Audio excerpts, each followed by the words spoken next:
எனக்கு கை செயல்படல, எனக்கு காது செயல்படல, எனக்கு கண்ணு செயல்படல.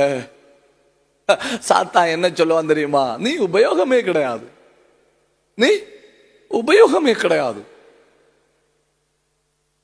நீ ஒரு அகால பிறவி, useless, good for nothing.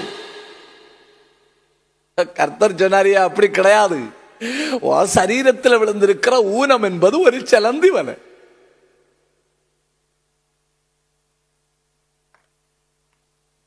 Okay okay, இல்ல இல்ல, அந்த வார்த்தையை இவங்க விரும்பல. உன் சரீரத்தில் விழுந்திருக்கிற ஊனம் என்பது அக்னி டிஎம்டி.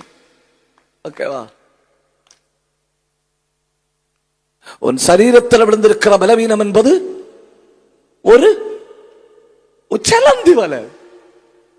அதே சாத்தான் சொல்லிட்டு இருப்பான், உனக்கு பாரு கால்ல பிரச்சனை இருக்கு, ரொம்ப துள்ளி ஆராதிக்காத,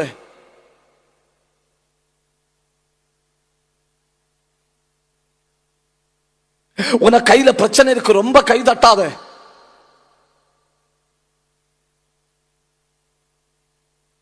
உனக்கு உடம்புல பிரச்சனை இருக்கு, ரொம்ப வாயை திறக்காத, உனக்கு ஒரு பலவீனம் சரீரத்தில் இருக்கு, அது பிறந்தது முதல் இருக்கு, அதுல இருந்தெல்லாம் நீ வெளியே வர முடியாது.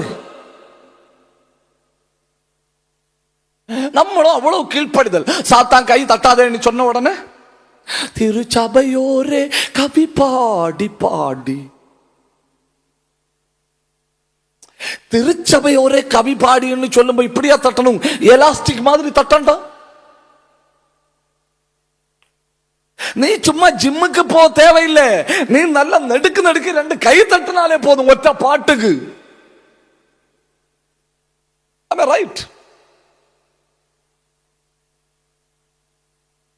இது கை தட்ட மாட்டணும். கொலஸ்ட்ரால் இருக்கா? கிருபைனாலே இருக்கு. பிபி இருக்கா?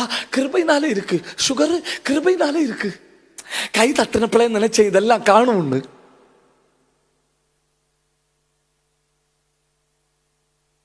உங்களா இல்லை, நான் சொல்றது வேற ஆட்களே ஆகும். நீங்க தப்பா நினைக்க விட, நீங்க சோத்திரம் சொல்லிட்டே இருக்கணும். சரீரத்தில் பிடித்திருக்கிற கடினமான பலவீனம் வெறும் செலந்தி வலை, வெறும் செலந்தி வலை. அதுவும் ஆயுளை தடுக்க முடியாது. உன்னை கொண்டு ஆண்டவர் செய்ய நினைத்தது எந்த காரியத்தையும் அது தடுக்க முடியாது.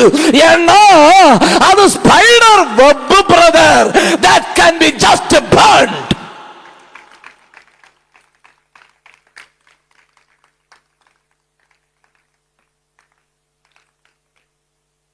நம்ம மேல விழுந்து